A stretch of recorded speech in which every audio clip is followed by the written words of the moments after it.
शुरू करते हैं। मोक्षमार्गस्य नेतारं वेत्तारं कर्मभूधतां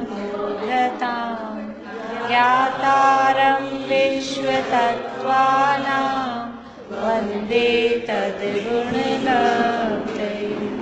वन्दे तद्गुणलब्धये।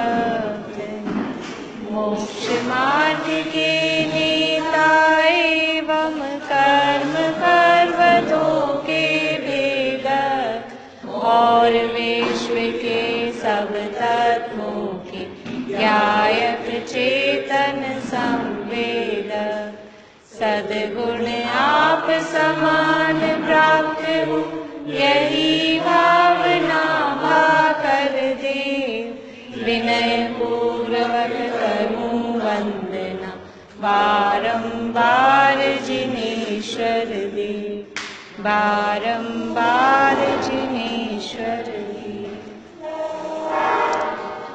सूत्र बोलिए, पीछे से चालू करिए। आज हो गया सबका? हाँ आप बोलिए।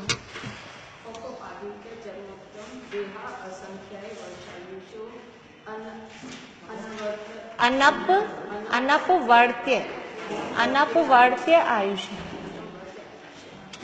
ये आयु के अपवर्तन संबंधी अंतिम सूत्र दूसरे अध्याय में, अपना अंतिम सूत्र भी एकदम अंतिम स्टेज पर है। आयु के अपवर्तन की बात यहाँ की गई है, जिसे हमारी भाषा में हम अकाल मरण कहते हैं। किन जीवों का अकाल मरण हो सकता है, किन जीवों का अकाल मरण नहीं हो सकता, और साथ ही साथ ये बता रहे हैं कि अकाल मरण होता भी है कि नहीं भी होता है, अकाल मरण भी होता है कि नहीं होता है। तो वास्तव में ये तो जो आयु में अपवर्तन है, अपवर्तन मतलब किन की आयु में कमी। कौन सी आयु में कमी? बध्यमान की बुद्धिमान? बुद्धिमान। बध्यमान आयु में तो किसी के भी कमी हो सकती है। बध्यमान मतलब कौन सी वाली? अगले भाव की जो बंधी है, अगले भाव की जो बंधी है वो कहलाती है बध्यमान, और जो इस भाव की चल रही है वो कहलाती है बुद्धिमान। हमारी बुद्धिमान आयु कौन सी है? कौन सी है? क्या नाम है उसका? मनुष्य आयु। मनुष्य आयु है ना हमारी। आयु 4 प्रकार की होती है, मनुष्य, देव, नारकी, तिर्यंच। तो हमारी कौन सी चल रही है अभी? मनुष्य आयु। तो बुद्धिमान आयु में किन जीवों की अभी वर्तमान जो आयु भोग रहे हैं उस आयु में कमी हो सकती है, और किन जीवों की आयु में कमी नहीं हो सकती। तो उसमें बताया किस किस की आयु में कमी नहीं हो सकती, किसकी आयु में अपवर्तन नहीं हो सकता। बोलिए। हाँ, तिर्यंच, मनुष्य और तिर्यंच।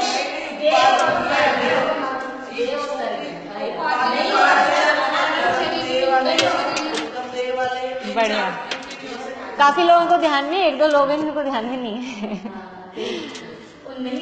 ये सूत्र यही बता रहा है कि किन जीवों की आयु में अपवर्तन यानी कमी नहीं हो सकती। जो उपवास जन्म वाले हैं, कौन होते हैं उपवास जन्म वाले? देव और नारकी। फिर चरम और उत्तम शरीर वाले, ऐसे महापुरुष, ऐसे शलाका पुरुष जो उसी भाव से मोक्ष आने वाले हैं, वो चरमोत्तम देहा। और असंख्यात वर्ष की आयु वाले, असंख्यात वर्ष की आयु वाले भोग भूमि वाले जी। इन जीवों की आयु में, बुद्धिमान आयु में अपवर्तन यानी कमी नहीं हो सकती। अब बाकी कौन बच गए? कर्म भूमि के मनुष्य और तिर्यंच, ये बच गए बस।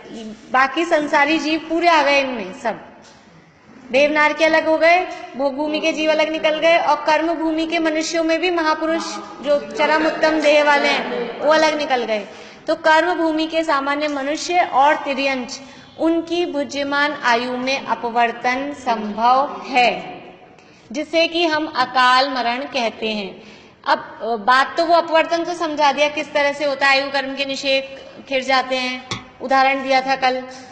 एक तो घड़े वाला दिया था, पानी वाला, और दूसरा दिया कि किसी की सजा कम हो गई, 20 साल की सजा थी 10 साल की रह गई, इस तरह से उदाहरण दिए। लेकिन अब बात यह है कि वास्तव में अकाल में मरण होता है क्या? वास्तव में जो मरण हो रहा है या कोई भी काम हो रहा है वो अकाल में हो रहा है कि अपने काल में हो रहा है? हम हमको ऐसा लगता है कि हमने जल्दी कर दिया, ये काम जल्दी हो गई। मान लीजिए कि क्लास का टाइम 11 बजे से है और अपन ने 9:30 से कर लिया, तो आज जल्दी हो गई। तो वो अकाल में हुई कि काल में हुई? हमने तो मैसेज, जो लोग आ जाए उनको बता दिया, कल के लिए नहीं कह रही हूँ, लेकिन मान लीजिए कि जो लोग आ जाए उनको बता दिया कल अपन क्लास 9:30 बजे से रखेंगे। अब जो आ जाए उनको पता है, या फिर हो सकता है मैसेज भी डाल दें, मैसेज भी डाल दिया। अब जो लोग आज भी नहीं आए, जिन्होंने मैसेज भी नहीं देखा, अब वो कल क्या कहेंगे, अरे आज जल्दी हो गई। तो जल्दी हुई कि टाइम पे हुई? टाइम पे हुई ना, उनको पता नहीं था। ऐसे ही वो अकाल में होती है कि स्वकाल में होती है, कि हर कार्य स्वकाल में ही होता है, लेकिन जिनको पता नहीं होता वो कहते हैं कि अकाल में हो गया। जैसे अभी अपने को पता नहीं था क्लास का वो नहीं है, तो अपने लिए वो जल्दी हो गई, बाकी जिनको पता है उनके लिए तो टाइम पे ही हुई है। वही बात यहाँ कह रहे हैं, देखिए पेज नंबर 134। 134 पे अपने को लास्ट का पढ़ना है, लास्ट पैरा। ये पढ़ लिया था कल अपन ने, आयु वाला तो है ना, 135, हाँ 34 तो पढ़ लिया था। नहीं 34 से ही था, हाँ यही 134 से ही पढ़ना है, मेरे को वही ध्यान था। 134 पे लास्ट पैरे से पढ़ना है। अपन ने वो पढ़ा था कि किसी की 80 वर्ष की उम्र है और वो 40 वर्ष की उम्र में हो गया, तो हमें वो ऐसा लगेगा। देखिए अब आगे, अवधि ज्ञान रूप क्षेयोपशम ज्ञान की अपेक्षा उसे हम अकाल मृत्यु कहेंगे, और केवल ज्ञान की अपेक्षा स्वकाल में ही मरण हुआ कहा जाएगा। जैसे कि जिसको नहीं पता है उसके लिए वो क्लास अकाल में हुई, जल्दी हुई, लेकिन जिनको पता है, केवल ज्ञानी भगवान को सब पता होता है, तो इसलिए उनके लिए कुछ भी अकाल में नहीं है। लेकिन हम जैसे जो जीव हैं, जिनको थोड़ा थोड़ा ज्ञान है, उनको सारी बातें पता नहीं होती, तो हमको लगता है ये काम अकाल में हो गया। अथवा स्वास्थ्य आदि की देखकर हम अपेक्षा तो यह रखते हैं कि यह आदमी 80 वर्ष जिएगा, पर विषादी भक्षण से जब वह 40 वर्ष की उम्र में ही मर जाता है तो कह देते हैं कि असमय में मरण हो गया। अभी परसों एक अपने देवलाली है ना, देवलाली जगह, वहाँ के ट्रस्टी कांति भाई मोटानी, तो उनकी डेथ हो गई। तो एकदम हम लोगों को भी ऐसे लगा सुन के कि ऐसे एज हो गई होगी उनकी, हाँ मतलब एज तो हो गई थी काफी, लेकिन ऐसे नहीं था, लगता कि कोई बीमार हो या ऐसे। और अभी दादा के समय पे आए थे, अच्छे स्वस्थ दिख रहे थे, तो सुन के ऐसे लगा रहे अचानक, वैसे लगता है ना कोई तबीयत खराब थी ना कुछ थे, स्वस्थ दिखते थे, तो अचानक मरण कैसे हो गया? वो अचानक, और हुआ भी मतलब ऐसे नहीं कोई बहुत बीमार कुछ नहीं पड़े। तो हमको ऐसे लगता है स्वास्थ्य देख के कि अच्छे भले दिख रहे हैं तो अभी तो जिएंगे, और फिर उनका मरण हो जाए अच्छे भले आदमी का, भले 80 साल के हो गए हों, तो भी हमको कैसे लगता है अचानक हो गया, अचानक हो गया। अचानक का मतलब अकाल में हो गया, ऐसे ही कहते हैं। जो दिख रहा होता है ना, जो दिख रहा होता है 15 दिन से, महीने भर से, 2 महीने से हॉस्पिटल में एडमिट है, डॉक्टर्स ने जवाब दे रखा है, उनका तो लगता है आज गए कल गए, उनका तो इंतजार चलता रहता है। लेकिन जो अच्छा वाला स्वस्थ दिखता है तो उसके लिए हमारी ये मतलब नेचर ही है ऐसी, ये अचानक से कैसे हो गया। तो ये यही कह रहे हैं कि स्वास्थ्य आदि देखकर हम अपेक्षा तो यह रखते हैं कि आदमी 80 वर्ष जिएगा, पर विषादी भक्षण से या वैसे भी मतलब हार्ट अटैक आ जाए, ऐसा भी कुछ हो जाए, एक्सीडेंट हो जाए, तो वह 40 वर्ष की उम्र में ही मर जाता है, तो कह देते हैं असमय में मरण हो गया। हमारे इस ज्ञान का क्या आधार है कि उसे 40 वर्ष से अधिक जीना था? अब हम कहते हैं 40 में मर गया तो असमय में, हमारे पास कोई इसका आधार है, कोई प्रूफ है कि 40 से ज्यादा जीने वाला था? हमारे पास तो कोई प्रूफ नहीं है, बस हम तो खाली 40 की उम्र देखते हैं तो हमको लगता है इतनी जल्दी नहीं मरना चाहिए था, इसलिए हम कह देते हैं असमय में हो गया। किसी के पास कोई प्रूफ होता है कि इसकी उम्र इतनी है? हमारे पास तो कोई आधार नहीं होता है। बिना इस ज्ञान के उसे अकाल कहना कथन मात्र के अतिरिक्त और क्या हो सकता है? जब अपने को इस तरह का कोई ज्ञानी नहीं, ना तो अपन निमित्त ज्ञानी है, ना कोई अपन अवधि ज्ञानी है, ना अपन केवल ज्ञानी है, फिर भी अपन कह देते हैं कोई 80 में भी मरता है तो अपन कहते हैं अकाल में मर गया। अपने को मालूम है उसकी आयु कितनी थी, और वो एक्सीडेंट में मरा तो हो सकता है, ये तो पॉसिबिलिटी है, एक्सीडेंट में मरा है तो कोई जरूरी नहीं है कि उसकी 80 वर्ष की आयु थी और वो 40 में मर गया, उसकी आयु ही 40 ही हो, ये भी हो सकता है, और उसको एक्सीडेंट के निमित्त से ही मरना हो। वो तो हो जाती है, वो तो बात अपन ने बताई थी, लेकिन ऐसा भी हो सकता है कि किसी की आयु 20 ही वर्ष की हो, उसने बांधी 20 वर्ष की थी, तो वो 20 ही वर्ष में मरेगा ना, जब उसने बांधी इतनी है। तो हाँ, तो जो किसी की 1 घंटे की आयु है, किसी की 2 घंटे की आयु है, किसी की 4 दिन की आयु है, आयु ही इतनी बांधी है उन्होंने। तो वो हमको तो ऐसे लगता है कि हमने एक माइंड सेट कर रखा है कि भाई कोई भी चीज है इतने दिन चलनी चाहिए, इतने समय चलनी चाहिए। हम रोज सुबह 3 किलो दूध लेते हैं तो हमको लगता है दिन भर चलना चाहिए, आज चलेगा, लेकिन कभी उफन जाए, ढुल जाए, या अचानक मेहमान आ जाए, 5-7 कप एक साथ चाय बन जाए, कॉफी बन जाए, दिन में ही खत्म हो जाए। तो हमने माइंड सेट कर रखा है कि ये इतना चीज इतने दिन चलनी चाहिए। तो ये एक अंदाज होता है हमारा, लेकिन हमारे पास कोई आधार तो नहीं है। हमने इतना आटा पीसा है तो 3 दिन चलेगा, अब इसका कोई आधार है? हम कितना काम में ले रहे हैं? कभी वो 3 से ज्यादा दिन नहीं बनाएंगे रोटी, खुद अपनी तो उधर चले गए तो वो बचा रहेगा, और कभी ज्यादा हो गए तो वो जल्दी खत्म हो जाएगा। ऐसे ही इसमें है कि इसका कोई अपने पास आधार नहीं है। केवल ज्ञानी भगवान के पास आधार है, केवल ज्ञान में उन्होंने देखा है। उक्त कथन से यह स्पष्ट हो जाता है कि मरण तो जब होना था तभी हुआ है, उसमें कोई फेरफार नहीं हुआ है। जो कुछ भी अंतर आया है वह मात्र कथन में आया है। मरण तो जब होना था तभी हुआ है, आप कह कैसे रहे हो उसकी बात है। जिन शब्दों में अ लगाकर निषेध वाचक बनाया जाता है उनमें अकाल भी एक शब्द है। जैसे अ लगा देते ना, जीव, और उसका अपोजिट अजीव, अ लगा के उसका अपोजिट बना देते हैं। तो ऐसे ही काल का अपोजिट, जैन का अपोजिट अजैन। अब ए लगा दिया तो अजैन, ऐसे अकाल नाम का कोई, अजैन नाम का कोई व्यक्ति मिलता है? किसी का सरनेम अजैन होता है? शर्मा, वर्मा, जो भी और सब मिलते हैं अपने को, अजैन नाम का कोई मिलता है किसी का सरनेम? अजैन। ये तो हमने अपनी तरफ से बनाया है। ऐसे अजीव नाम का कोई द्रव्य है? 6 द्रव्यों के नाम याद है? बोलिए अंकल। जीव, भूतगल, धर्म, अधर्म, आकाश। अब इसमें अजीव नाम का कौन सा है द्रव्य है? हमने अपने जीव ने अपनी तरफ से बाकी 5 को अजीव कह दिया। जैसे जैनों ने अपनी तरफ से शर्मा, वर्मा, जो भी हो, द्विवेदी, त्रिवेदी, सबको क्या कह दिया? अजैन। उनसे पूछो आप अजैन हो? क्यों हम अजैन क्यों हैं? हम तो शर्मा हैं। वो ऐसे नहीं कहेंगे। आप पुद्गल से जाके पूछो क्यों तुम अजीव हो? मैं कोई अजीव नहीं हूं, मैं पुद्गल हूं। धर्म द्रव्य से जाके पूछो तुम अजीव हो? मैं धर्म हूं, मैं कोई अजीव नहीं हूं। तो ऐसे ही ये काल ने अपनी अपेक्षा से बाकी अन्य समवाय होते हैं 5, अभी बता रहे हैं, अपन ने पहले भी एक आध बार बात की है। तो 5 समवाय होते हैं, उसमें एक काल है, बाकी और भी हैं।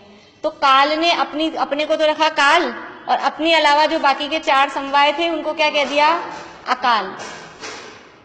देखिए वही बता रहे हैं यहाँ पे, जिन शब्दों में अ लगाकर निषेधवाचक बनाया जाता है उनमें अकाल भी एक शब्द है, जिसका अर्थ समय से पहले न होकर काल से भिन्न कोई अन्य कारण होता है। जैसे हमने जैन के आगे अ लगाया तो उसका अर्थ अजैन। अजैन का अर्थ क्या हुआ? जैनों के अलावा जो भी हैं वो अजैन। उसका अर्थ ये थोड़ा ना होता है जैनों से पहले। अजैन का अर्थ होता है जैनों से पहले, जैन के अलावा। अजीव का अर्थ क्या होता है? जीव के अलावा। अब यहाँ हम अकाल लिख रहे हैं और उसका अर्थ क्या लगा रहे हैं? काल के पहले। फिर इसका अर्थ भी तो यही होना चाहिए, काल के अलावा। भाई जो नियम एक जगह लागू हो रहा है वही नियम सब जगह लागू होना चाहिए ना। तो वहां तो नियम है कि अजीव यानी जीव के अलावा, अजैन यानी जैन के अलावा, और यहाँ अकाल तो वो काल के पहले। ये कैसे अर्थ आप लगा रहे हो? ये कौन सी व्याकरण है? ये कौन सा आपका नियम कानून है? ये नियम नहीं है, अपने मन से अपनी बुद्धि से जबरदस्ती उसका अर्थ ये लगा रहे हैं। अकाल का अर्थ काल के पहले नहीं होता, ये बता रहे हैं हम। देखिए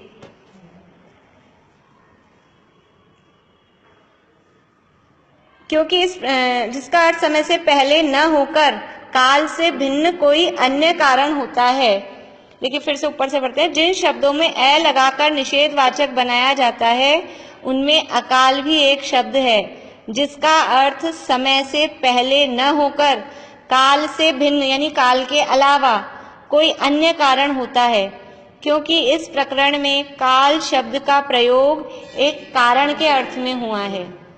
मृत्यु रूपी कार्य होने में अनेक कारण होते हैं, उनमें काल भी एक कारण है।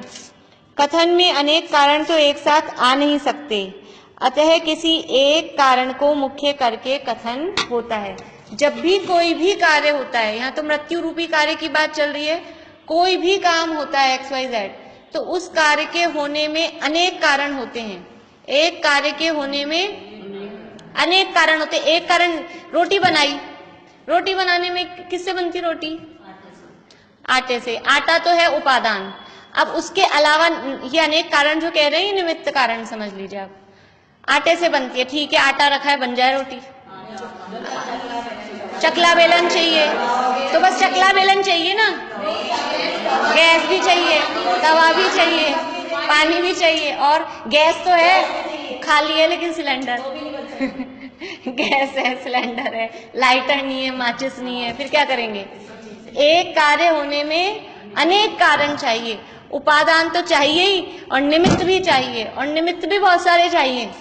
एक कोई भी एक कार्य, आप कोई सा भी कार्य उठा के देख लेना, कोई सा भी, अपन यहाँ आए, यहाँ बैठे हैं, यहाँ पढ़ रहे हैं, एक कार्य से नहीं होता है, एक कारण से नहीं होता है। अपन बैठ के पढ़ रहे हैं, आप हो जाओ और मैं हो जाऊं, कितनी बार ऐसे हो जाता है। अभिधान चल रहा है, आज सुबह सुबह अभी वीना आंटी का फोन आया तो मुझे लगा इसीलिए आया दिखता है, कोई विधान चल रहा दिखता है तो नहीं हो पाएगी शायद क्लास, तो किसी और काम से आया था।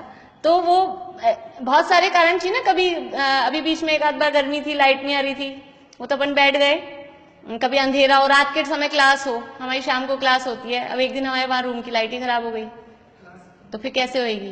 दूसरी जगह मिल जाए बैठने की तो ठीक है, नहीं तो फिर नहीं होगी, कैसे करेंगे? तो एक कार्य होने में अनेक कारण चाहिए। तो ये मृत्यु रूपी कार्य हो रहा है, तो उसमें कितने कारण चाहिए? ये जो एक्सीडेंट हुआ, विष भक्षण हुआ, बीमारी आई, ये तो एक कारण है खाली, निमित्त। उसके अलावा भी बहुत सारे कारण हैं। एक्सीडेंट मृत्यु का कारण है ना, अभी बता रहे हैं एक तो वो निमित्त है, एक कार्य होता है उसमें 5 कारण तो कम से कम होते ही होते हैं, वो बता रहे हैं। मृत्यु रूपी कार्य होने में अनेक कारण होते हैं, उनमें काल भी एक कारण है। कथन में अनेक कारण तो एक साथ आ नहीं सकते, अतः किसी एक कारण को मुख्य करके कथन होता है। जब काल को मुख्य करके कथन होता है तब उसे काल मृत्यु कहते हैं, और जब काल मुख्य रूप से कारण दिखाई न दे और काल से भिन्न विष भक्षण आदि कोई अन्य कारण मुख्य दिखाई दे तो उसे अकाल मरण कहते हैं। देखिए, एक कार्य होता है उसमें कम से कम 5 कारण तो होते ही हैं। कौन से होते हैं 5 कारण? याद है किसी को? बोलिए। 5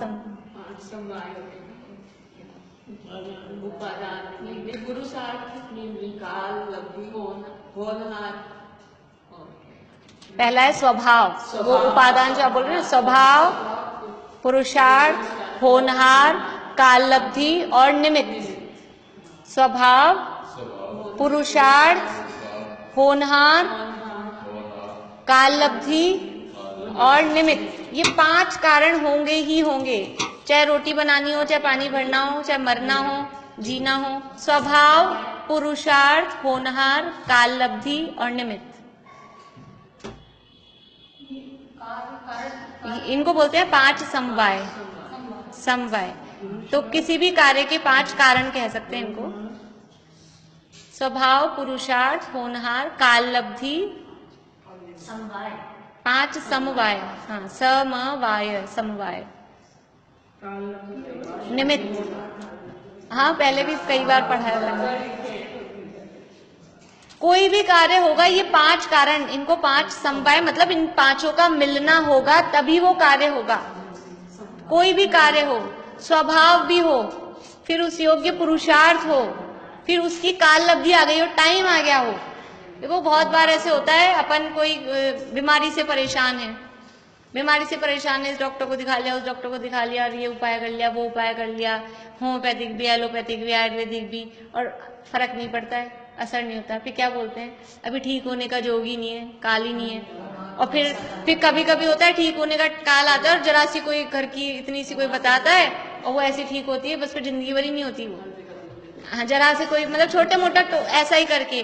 तो ये क्या है, उस समय उसके 5 समवाय मिले, उस समय ही उसकी काललब्धि आई, तो वो जरा सा नुस्खा जो भी घरेलू था वो ही उसमें निमित्त बन गया, वो है निमित्त। और उस समय उसके ठीक होने की योग्यता ही उसको कहते हैं होनहार।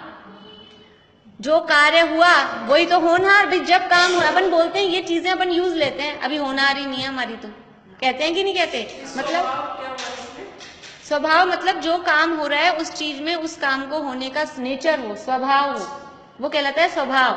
आप गेहूं के आटे से बेसन के लड्डू बनाओ, गेहूं का आटा दे दिया आपको और कहो बेसन के लड्डू बनाओ, वो उसका स्वभाव तो गेहूं के आटे से गेहूं के ही लड्डू बनेंगे ना। ऐसा उसमें उस चीज का होने योग्य स्वभाव होना चाहिए। ये जीव में या पुद्गलों में उस तरह के परिणमन की योग्यता होनी चाहिए। हाँ, तो जो कार्य होना है तो उस द्रव्य का वो स्वभाव होगा। जीव का स्वभाव जानना देखना है, वो जानने देखने रूप परिणमन करेगा। पुद्गल का स्वभाव स्पर्श रस गंध वर्ण रूप है, वो उस रूप परिणमन करेगा। तो ये हर द्रव्य का अपना अपना जो स्वभाव है, कोई भी उसमें कार्य होगा तो अपने स्वभाव के अनुरूप होगा, उसमें वो नेचर तो होना चाहिए ना। हम कोई काम करें, गेहूं भी पुद्गल है, बाजरा भी पुद्गल है, और ये रोड़ी बजरी सीमेंट भी पुद्गल है, पुद्गल ही तो है। तो सीमेंट की रोटी बना के खा लो बाजरे की जगह, वो भी वैसी काली काली दिखती है, वो भी काला काला दिखता है। तो वो उसमें वो चीज नहीं है ना। होने में भले ही वो पुद्गल है, लेकिन नेचर अलग अलग है। तो स्वभाव हो। फिर पुरुषार्थ का मतलब है वो उस, देखो हम समझते हैं पुरुषार्थ मतलब हम जो कुछ कर रहे हैं, वो नहीं है पुरुषार्थ। पुरुषार्थ होता है जो द्रव्य जिस रूप परिणमित हो रहा है उस द्रव्य में ही वो पुरुषार्थ होता है। पुरुषार्थ का मतलब है कि वो द्रव्य स्वयं उस रूप परिणमित होने की शक्ति रखे, उसका नाम पुरुषार्थ है। जीव का पुरुषार्थ, हर द्रव्य का पुरुषार्थ वो अपना जो उसका स्वभाव है उसी के अनुरूप उसका पुरुषार्थ होता है। जीव का स्वभाव क्या है? जानना देखना। तो जीव का पुरुषार्थ अपने ज्ञान दर्शन रूप चलेगा। जीव, मैंने इस मोबाइल को यहाँ से उठा के यहाँ रख दिया, तो कितना पुरुषार्थ किया? ये मेरा पुरुषार्थ ही नहीं है, ये इस मोबाइल में स्वयं का, ये परिणमन की योग्यता इस मोबाइल में स्वयं में, यहाँ से उठ के यहाँ तक परिणमन होने की योग्यता इसमें खुद की, ये इसकी शक्ति। पुरुषार्थ का मतलब होता है शक्ति। वो हर द्रव्य में खुद की शक्ति होती है। हम किसी भी द्रव्य में कुछ कर नहीं सकते, हम केवल जान और देख सकते हैं। हम रोटी बनाते हैं, 20 रोटियां सेकी, सारी एक सी सिकती हैं? सारी एक सी नहीं, हम तो बनाते हैं। किसने बनाई रोटी? मैंने बनाई। तो फिर आपने बनाई तो ये एक तो चिपक गई, जल गई, एक फूट गई, ऐसा क्यों हो गया? सारी एक सी बनाते हैं ना, तो फिर कहेंगे नहीं नहीं वो जरा लग गई, ये तो जरा चिपक गई, ये तो जरा फूट गई, ये जल गई, और ये देखो मैंने कितनी फूली फूली बनाई। तो हम अपना लगाते हैं उसमें पुरुषार्थ, लेकिन उसमें हमारा पुरुषार्थ नहीं है।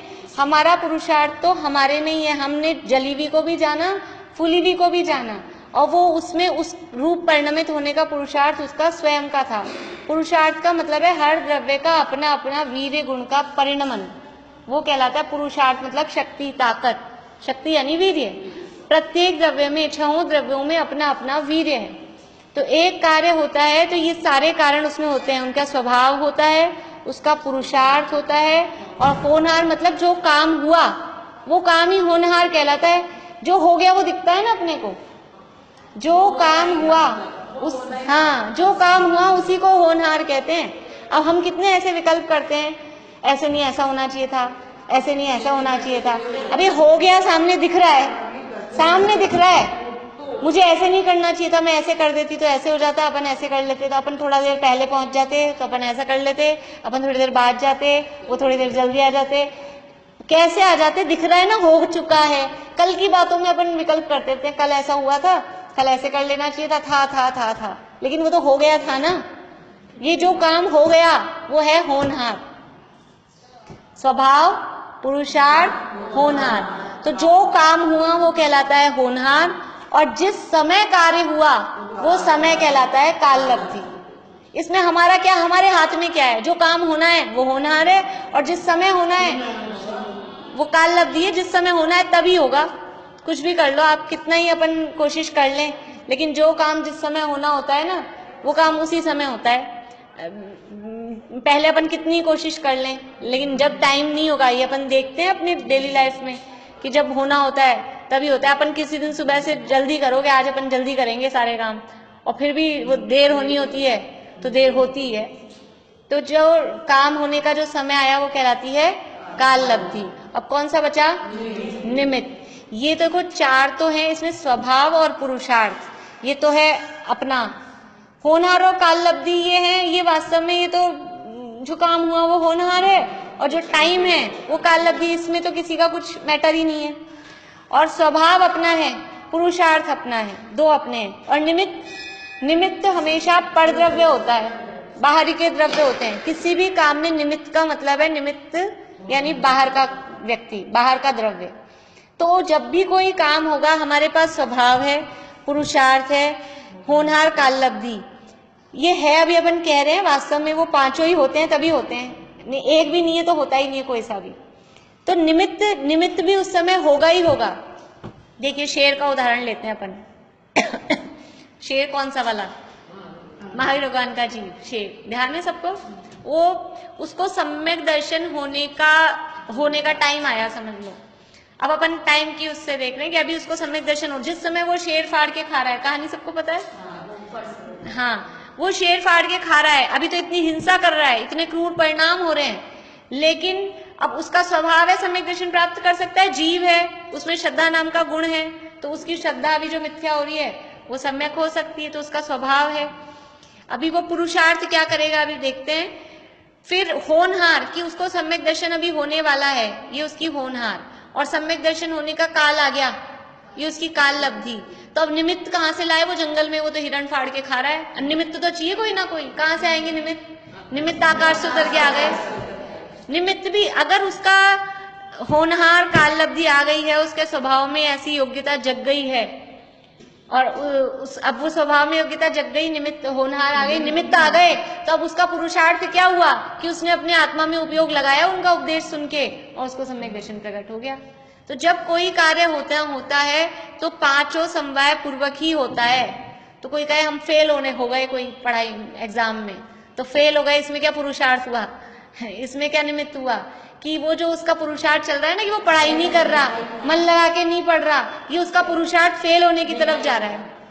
ये जो उसका पुरुषार्थ, उसकी होनहार फेल होने की है, और उसकी काल लब्धि भी फेल होने की आ गई। उसको निमित्त भी ऐसे मिलेंगे कि उसके दोस्त जो भी मिलेंगे वो उसको पढ़ाई लिखाई में क्या रखा है बाबा, खेल तू तो आजा, उसको ऐसा ही सिखाएंगे, और फिर उसको पेपर भी कठिन आ जाएगा, और उसका पुरुषार्थ ये चल रहा है कि वो पढ़ाई नहीं कर रहा। हमको लगता है पढ़ाई नहीं कर रहा है, ये क्या पुरुषार्थ है? यही पुरुषार्थ हो रहा है उसका कि वो पढ़ाई नहीं कर रहा। वो उसी तरफ कोई नरक में जाता है जीव, बिना 5 समय के चला जाता है नरक में। नरक में जाने का पुरुषार्थ चल रहा है कि वो 5 पाप, सप्त व्यसन, हिंसा, झूठ, चोरी, कुशील परिग्रह के जो काम कर रहा है, बहुआरम परिग्रह के जो काम कर रहा है, वो उसका पुरुषार्थ नरक में जाने का हो रहा है। उसकी ऐसी होनहार, ऐसी काल लब्धि, और ऐसा ही उसका स्वभाव। तो निमित्त भी उसको ऐसे मिलेंगे कि बाहर में संयोग ऐसे मिलेंगे, उसको ऐसी शिक्षा देने वाले मिलेंगे बाहर। ये कोई भी काम होता है तो ये 5 समवाय पूर्वक ही होता है, कभी भी उसमें कुछ। अब हम अपनी अपेक्षा से बोलते हैं गलत निमित्त मिल गए इसलिए गलत काम हो गया। वो गलत कुछ नहीं होता दुनिया में। दुनिया में जो होता है वो सब सही होता है। सही मीन्स वो अपनी 5 समवाय पूर्वक ही होता है, क्योंकि जो काम होना होता है उसके अनुरूप ही सारे साधन मिलते हैं। अगर उस व्यक्ति का वहां एक्सीडेंट में मरना था तो उसको मरने का स्वभाव हो गया था, मरने की उसकी होनहार थी, काल आ गया था, तो उसको निमित्त ये मिला कि दूसरे व्यक्ति ने ब्रेक की जगह एक्सीलेटर पे पांव रख दिया, तो उड़ गए वो दोनों, तो मर गए। तो ये इस तरह से वो सारी बातें आके मिलती हैं। तो अब यहाँ पर हाँ? देखो लोक व्यवहार नहीं, लोक व्यवहार इसीलिए ये सजा की बात है, तो वो व्यवहार में मरा है तो वो लोक व्यवहार के हिसाब से चलेगा। और ये जो बात चल रही है ये अध्यात्म के निश्चय की बात चल रही है, दोनों को मिक्स नहीं करना। लोक व्यवहार की ये निश्चय व्यवहार का सही ज्ञान तब होता है कि व्यवहार की बात व्यवहार से चलेगी। ठीक है, अभी आपको सजा नहीं मिल रही कि कोई किसी को मारता तो है ही नहीं, सब अपनी आयु से मरते हैं, तो खूब एक दूसरे को चाटे लगाओ मारो, तो ठीक है तुम व्यवहार से मार रहे हो, निश्चय से तो कोई मरता ही नहीं है। देखो जीव कोई मरता है क्या? निश्चय से तो कोई मरता ही नहीं है। तो ठीक है हम मार देते हैं दूसरों को, तो तुम जो नरक में जाओगे ना, वो नरक भी व्यवहार से जाओगे। फिर तुम निश्चय से तुम भी कौन से नरक में जाओगे? फिर नरक में जाके डंडे को तो ना निश्चय से कोई खाओगे, तुम भी व्यवहार से नरक में डंडे खाना। ऐसे ये तो स्वच्छंदता की बात है कि फिर सजा नहीं मिले या ऐसा। तो जो व्यवहार है वो व्यवहार के हिसाब से चलता है, लेकिन फैक्ट क्या है, एक्चुअल स्थिति क्या है, एक्चुअल पोजीशन तो वही है। व्यवहार की बात, जो किसी को सजा मिलना है, किसी को नहीं मिलना है, वो भी उसके 5 समवाय होंगे तो सजा मिलेगी, और उसको सजा नहीं मिलने के होंगे तो वो रिहा हो जाएगा। होता है ऐसा। उसमें क्या है, अगर उसको फाइन नहीं लगना हो, उसको सजा नहीं मिलनी हो, तो उसके समवाय ऐसे मिल जाएंगे कि वो बच जाएगा। हाँ, बच जाते हैं ना, तो नहीं मिलना, वो उसको बच गया है तो उसके समवाय वैसे दे, उसको मिल गई है तो उसके वैसे। चलिए, उक्त कथन नहीं, ऊपर आ गया। मृत्यु रूपी कार्य होने में अनेक कारण होते हैं, उनमें काल भी एक कारण है।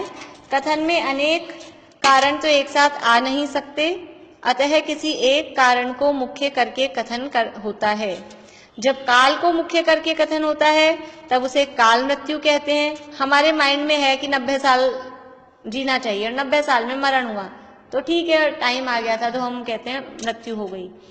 और जब काल मुख्य कारण रूप से दिखाई न दे और काल से भिन्न विष भक्षण आदि, विष भक्षण, एक्सीडेंट, बीमारी, कुछ भी, वो सारी चीजें कोई अन्य कारण मुख्य दिखाई दे तो उसे अकाल मरण कहेंगे। मतलब ये समझ लेना, अकाल का अर्थ काल से पहले नहीं है, अकाल का मत काल के अलावा और चीजें उसमें हाईलाइट हो रही हैं, वो है अकाल। ठीक।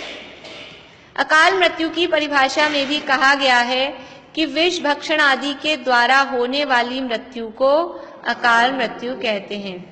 इससे तो यही निष्कर्ष निकलता है कि अकाल शब्द असमय का सूचक न होकर काल के अतिरिक्त अन्य कारणों का द्योतक है। जब हम किसी के मरने पर पूछते हैं कि कल तक तो वह ठीक था, आखिर उसे अचानक हुआ क्या? किसी की कोई आज मिला हो आपसे और कल समाचार मिले वो गए, तो ऐसे लगता है कल तो मिले थे, कल तक तो ठीक थे, अब क्या हो गया? हमको ऐसे लगता है कि अचानक से क्या हो गया। तो यही उत्तर मिलता है कि कुछ नहीं, समझ लो उसका काल ही आ गया था। जिसका काल आ जाए उसे कौन बचा सकता है? फिर कोई कारण का पता चलता तो उसका इलाज भी किया जाता।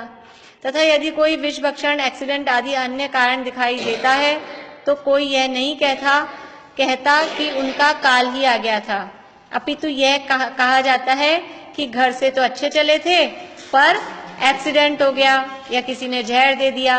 मतलब खड़े खड़े कोई मर जाए तो ऐसे कहेंगे, कोई बाहर से कुछ नहीं दिख रहा तो लगता है इनका काल आ गया था।